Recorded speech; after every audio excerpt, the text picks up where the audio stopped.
नमस्कार दोस्तों, मैं डॉक्टर अरविंद श्रीवास्तव, होम्योपैथिक विशेषज्ञ। आज आपसे बात करूंगा गुर्दे में बनने वाली पथरी के बारे में। जी हाँ, किडनी स्टोन के बारे में, या जिसे हम मेडिकल भाषा में रीनल कैल्कुलाई भी कहते हैं।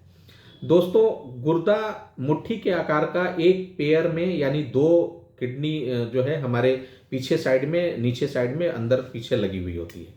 ये हमारे लिए बहुत महत्वपूर्ण अंग होता है। क्यों? क्योंकि हमारे ब्लड में जो भी इम्प्योरिटीज होती है उसको छानने का निरंतर ये काम करता है।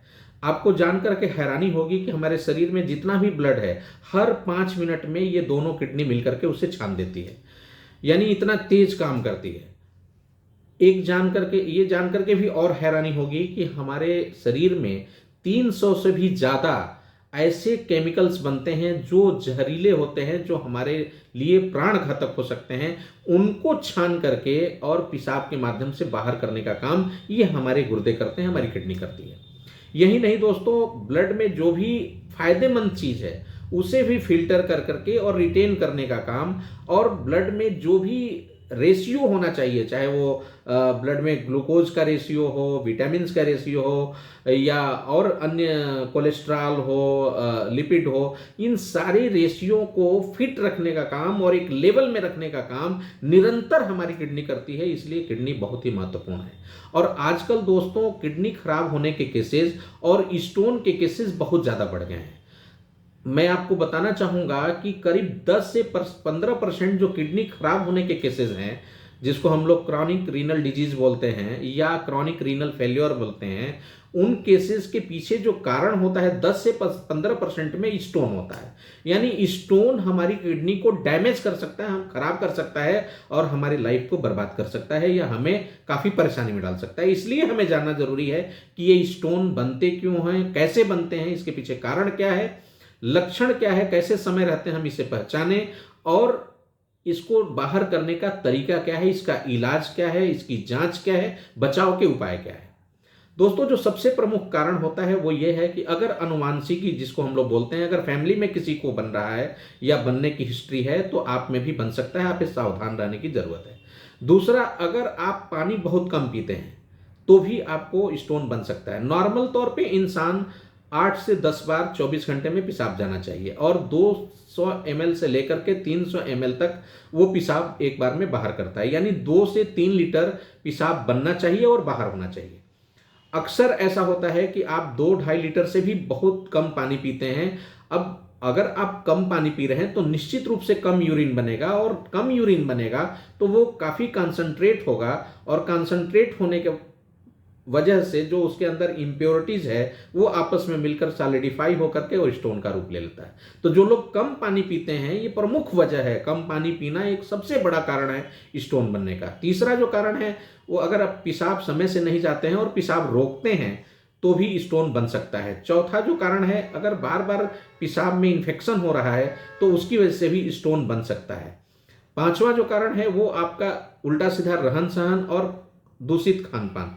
अगर दोस्तों आप बहुत आराम तलबी जीवन व्यतीत करते हैं, देर रात तक जगते हैं, दिन में देर से उठते हैं, और किसी तरह का कोई फिजिकल एक्टिविटीज, इस तरह की एक्टिविटीज नहीं करते हैं, या मॉर्निंग वॉक या कोई एक्सरसाइज या योग प्राणायाम नहीं करते हैं जिसमें शरीर से पसीना बाहर हो सके, तो भी आपको स्टोन बन सकता है। खान पान की जहां तक बात है दोस्तों, अगर आप नॉनवेज का सेवन करते हैं, अगर आप किसी भी तरह का नॉनवेज, जैसे मटन है, चिकन है, फिश है, एग्स है, अगर ये आप लेते हैं, आप एल्कोहल का अगर बहुत शौकीन है, एल्कोहल अगर लेते हैं, या आप चाय, कॉफी, कोल्ड ड्रिंक किसी भी रूप में अगर इस तरह से लेते हैं, तो आपको स्टोन बन सकता है। इसके साथ साथ अगर आप वेजिटेरियन हैं और पर्याप्त मात्रा में ग्रीन लीफी वेजिटेबल्स, हम लोग मानते भी हैं कि ताजी पत्तेदार सब्जियां जो है खाना चाहिए, लेकिन अगर आप पालक का सेवन बहुत ज़्यादा करते हैं, आप टमाटर का सेवन बहुत ज़्यादा करते हैं, ब्रोकली है, अगर इस तरह के बीन्स हैं, तो अगर इसका सेवन, या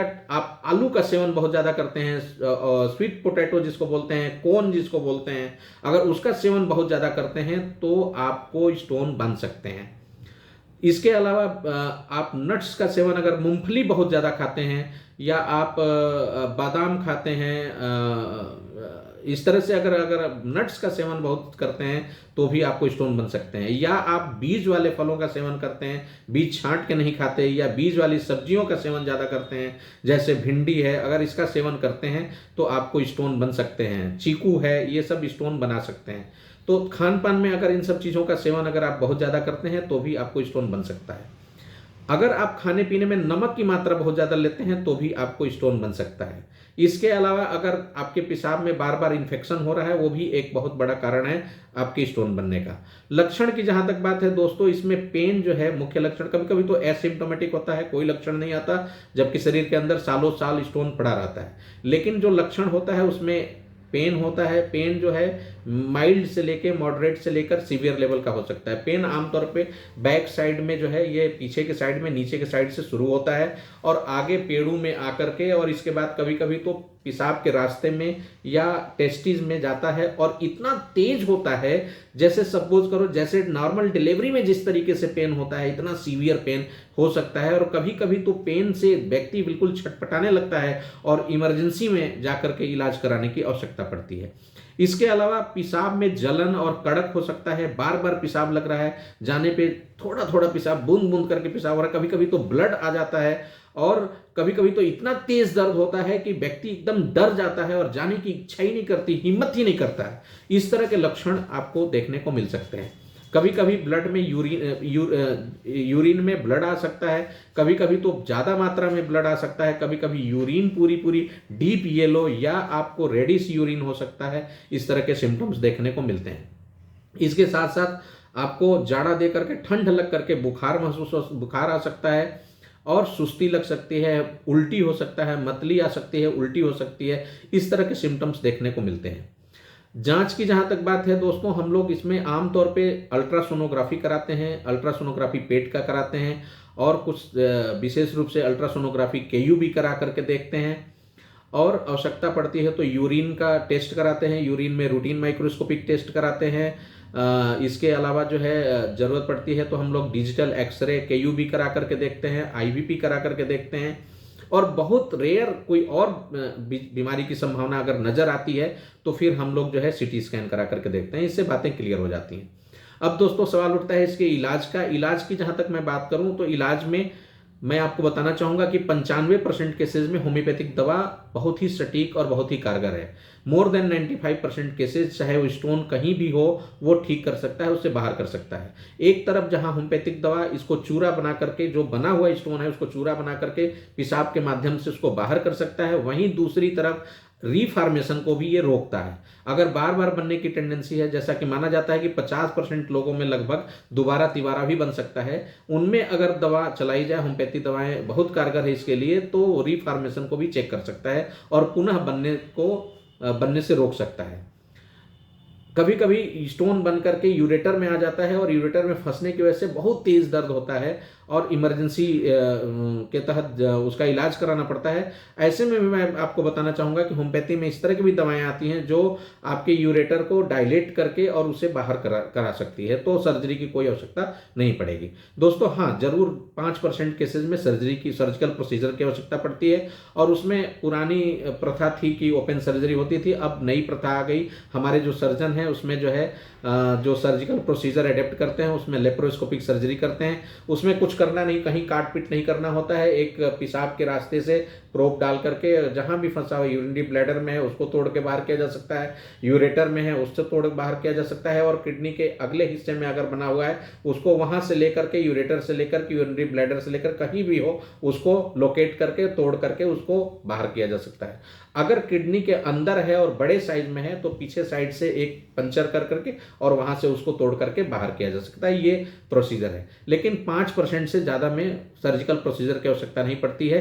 होम्योपैथिक दवा बहुत ही कारगर है। एक पथल चूर्ण या पथल चट्टा जिसको बोलते हैं, वो प्लांट आता है, उसका भी कुछ लोग रस का उसका सेवन करते हैं या उसके पत्ते चबाते हैं, वो भी काफ़ी कारगर माना जाता है।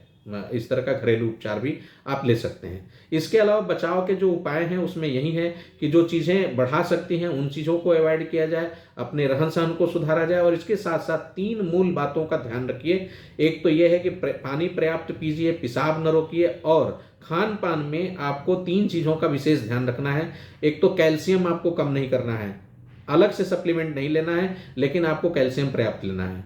दूसरा, आपको पोटेशियम भी पर्याप्त लेना है, पोटेशियम भी पर्याप्त लेना है। और तीसरा, साइट्रस फ्रूट्स, जितने भी खट्टे मीठे रस वाले फल हैं, जिसमें नींबू है, संतरा है, अंगूर है, ये सब जितने भी खट्टे मीठे रस वाले फल हैं, ये बहुत ही अच्छे हैं और बहुत ही प्रभावशाली हैं, बहुत ही कारगर है। तो इसकी सेवन आपको निरंतर करना चाहिए, और कुछ नहीं तो नींबू पानी का सेवन आपको बढ़ा देना चाहिए। इससे काफ़ी हद तक आपकी पथरी जो है कम हो सकती है और बाहर हो सकती है। इस तरह से दोस्तों, इसके अलावा आपको थोड़ा सा सकारात्मक जीवन शैली अपनाना चाहिए।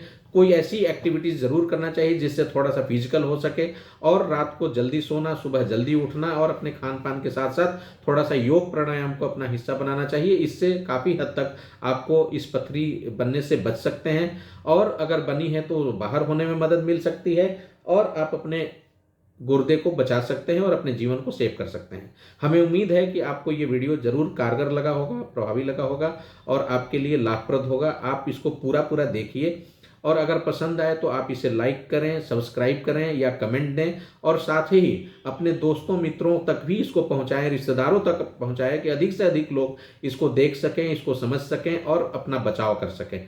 बहुत बहुत धन्यवाद। अपना विशेष ख्याल रखिए। नमस्कार।